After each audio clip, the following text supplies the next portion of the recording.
Abra sua Bíblia em Atos dos Apóstolos, capítulo 1.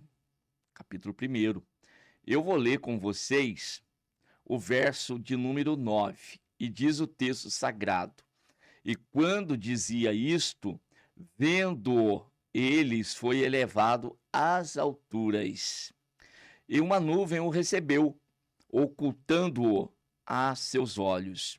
E estando com os olhos fitos no céu, enquanto ele subia, eis que junto dele se puseram dois varões vestidos de branco, os quais lhes disseram: Varões galileus, por que estáis olhando para o céu?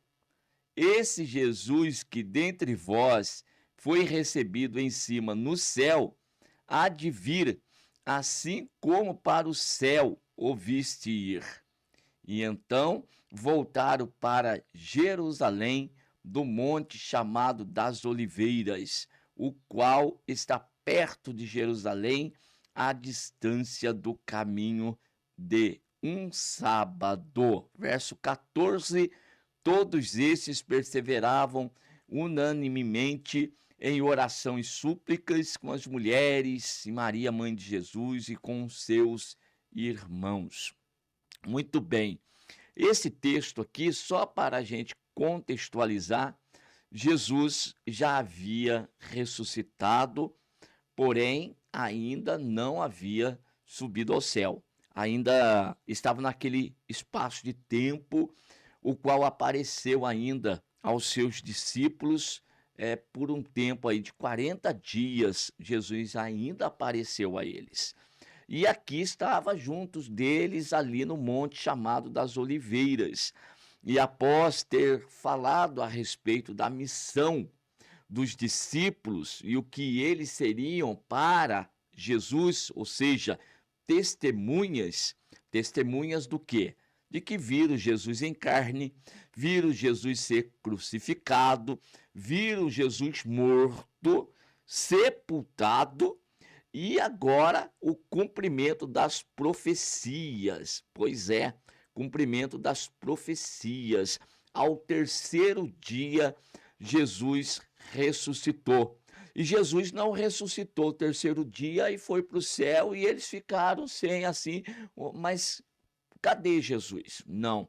Por isso Jesus, ele aparece para os seus discípulos ainda no período de 40 dias, para ficar claro, para ficar bem patente que eles, os discípulos, viram Jesus crucificado, era real, era verdadeiro aquilo. E que agora eles viram Jesus sendo sepultado, alguns deles acompanharam isso, inclusive Maria, tá? As irmãs principalmente.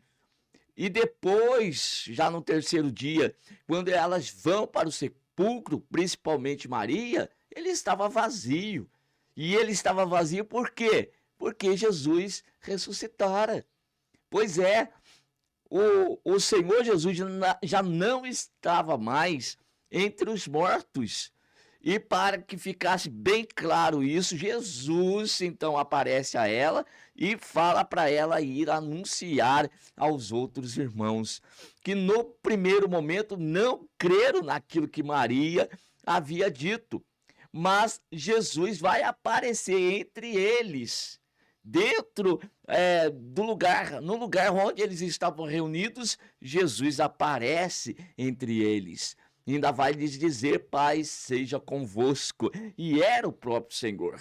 Nessa primeira ocasião, Tomé não estava presente, ou seja, não foi uma testemunha. E esses agora são. E quando então falam para Tomé, Tomé não acredita naquilo que eles falam. E daí então, em outra ocasião, Jesus reaparece e agora Tomé está presente.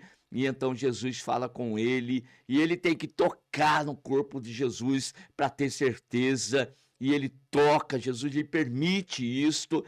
Então, meus irmãos, Jesus ressuscitou num corpo, olha só, novo, transformado, mas é um corpo físico também.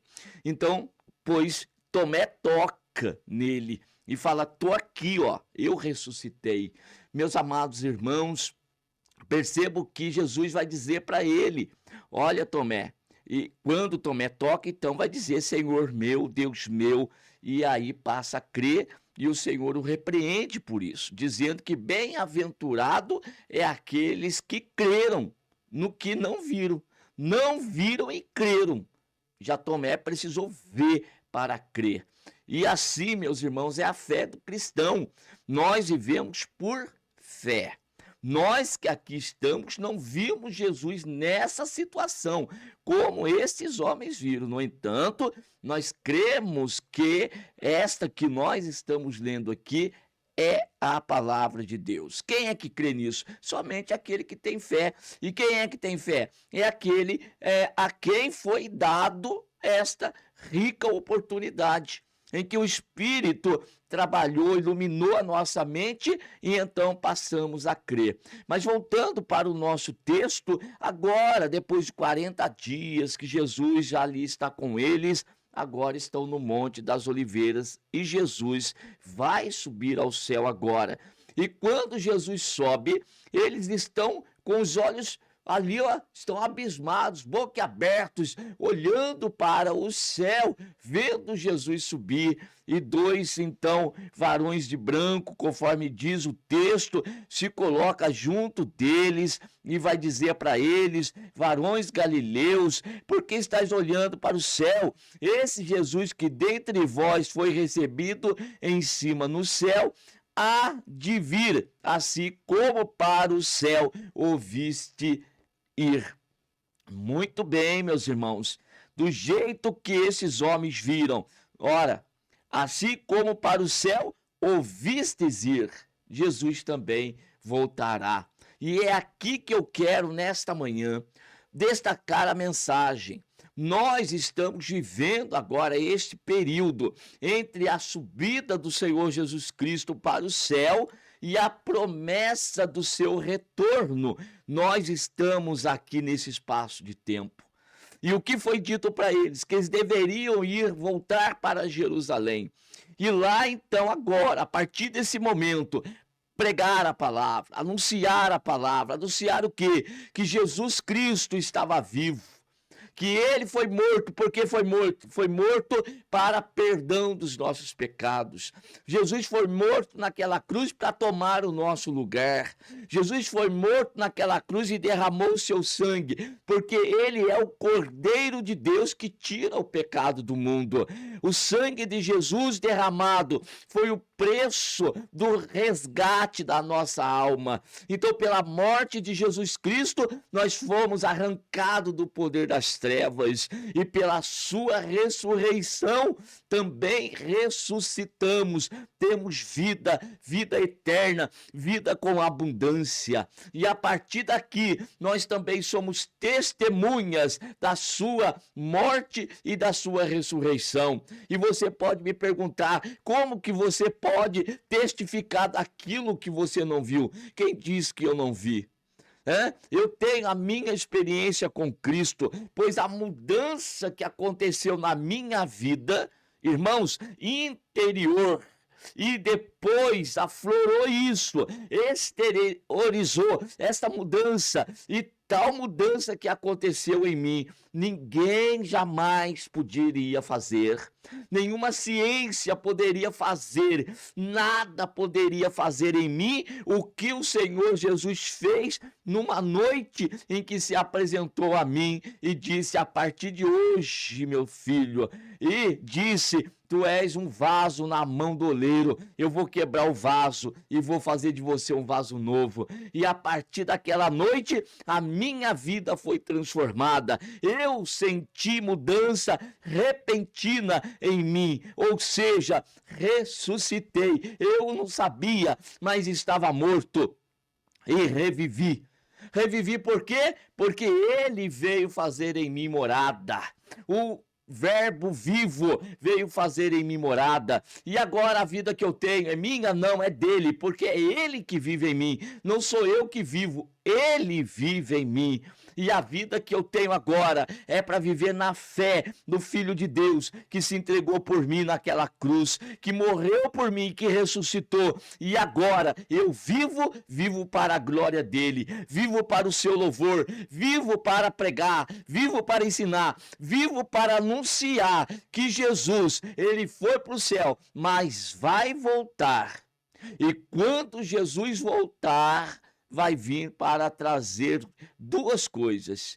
Primeiro, concretizar a salvação, pois vai levar os salvos para estar para todos sempre com ele. E segundo, trazer juízo sobre os homens ímpios dessa terra, homens pecadores, homens abomináveis, aqueles que nunca creram em Deus, naqueles que nunca tiveram a natureza divina, que nunca foram favorecidos por Deus. Naquele dia, Jesus vai separar bodes de ovelhas, Jesus vai separar, e aqueles que ele separar para a sua direita, que na realidade aqui não são, são as ovelhas, né? São os escolhidos, que vão ser postos para o lado direito, ele vai dizer: vinde benditos, meu Pai, possuir por herança aquilo que está preparado para vocês desde a fundação do mundo. Mas os que estiverem à sua esquerda, tá? Ele vai dizer: apartai-vos de mim, malditos, para o fogo eterno, preparado para o diabo e os seus anjos. Então nós vivemos essa esperança. Jesus, ele vai voltar. Embora aqui nós trabalhemos, nós venhamos nos divertir, temos um momento de entretenimento aqui, mas a nossa esperança está no céu. Jesus vai se manifestar. E por fim, um texto de Apocalipse, capítulo 1, diz o texto sagrado: revelação de Jesus Cristo, a qual lhe deu para mostrar aos seus servos as coisas que brevemente devem acontecer. Olha só. E pelo seu anjo as enviou e as notificou a João, seu servo, o qual testificou da palavra de Deus, do testemunho de Jesus Cristo e de tudo que tem visto. Bem-aventurado aquele que lê e os que ouvem as palavras dessa profecia e guardam as coisas que nela estão escritas, porque o tempo está próximo. Qual que é o tempo que está próximo? Da manifestação do Filho de Deus nas nuvens do céu. Preste atenção nisso, isso não é fábula, isto não é história, isto é uma realidade, isto é uma verdade. Jesus voltará, e quando Jesus voltar, aí, irmãos, as portas se fecharão, se abrirão para aqueles que creram na pregação do Evangelho, mas para aqueles que não creram, a porta vai se fechar e a oportunidade vai acabar. Pois é, irmãos, esta é a mensagem. Jesus disse para os seus discípulos: ide para todo mundo e pregai o meu evangelho a toda criatura. Aquele que crê e for batizado, este será salvo. Mas aquele que não crê, este será condenado, porque não creu no unigênito Filho de Deus. No unigênito Filho de Deus não creu por ele ser a salvação. Não creu que ele fosse ali a porta da vida eterna, fosse o caminho de retorno para Deus. Quem não crê nessa mensagem está então destinado a ir ao fogo eterno, preparado para o diabo e os seus anjos. Então, meus amados, o tempo está se findando. Nós estamos, repito, vivendo o período de Jesus ter subido e agora a expectativa do retorno. Não vai pisar mais nessa terra. Jesus vai aparecer nas nuvens do céu. E daí, nesta ocasião, os que estão mortos ressuscitarão primeiro, diz Paulo em 1 Coríntios capítulo 15. Ressuscitarão primeiro. E os que estiverem vivos na ocasião terão seus corpos transformados num abrir e fechar de olhos, ante o soar da última trombeta, e daí todos vão subir e se encontrar com Cristo. O profeta Daniel diz que nos últimos tempos, no último dia, muitos vão ressuscitar do pó da terra, uns para a vida eterna e outros para a condenação eterna. Então nós estamos anunciando, nós estamos pregando. Você que é cristão, não se desanime. Aquele que perseverar até o fim será salvo. Lembre-se, aqui em Apocalipse principalmente, era uma época de grande adversidade para a igreja, mas nós temos aqui uma palavra de conforto, uma palavra de consolação, em que o Senhor Jesus trouxe a sua revelação para a igreja. Estava próximo o fim dos tempos. Então Jesus voltará. Jesus voltará. Então persevere, continue, avance, continue pregando, continue anunciando, continue dando testemunho. Você é testemunha dele, de que ele está vivo e de que ele vai voltar para buscar o seu povo que ele está preparando. O Senhor está preparando o seu povo na terra. E depois que tiver tudo já prontinho, então Jesus vai se manifestar. Meus amados irmãos, vamos perseverar até o fim. Então hoje estamos começando a semana, vamos começar com esta expectativa. A volta de Jesus pode acontecer hoje, como pode acontecer amanhã. Seja qual for o momento, o que devemos fazer é estar prontos. Vigiemos, oremos e estejamos aí nesta expectativa. Jesus voltará e quando ele voltar, eu quero ouvir ele, o meu nome, chamar. Para tanto, é necessário estar na posição que o Senhor tem nos colocado. Permaneça firme e esperançoso. Amém? Deus abençoe a todos em nome de Jesus. Amém.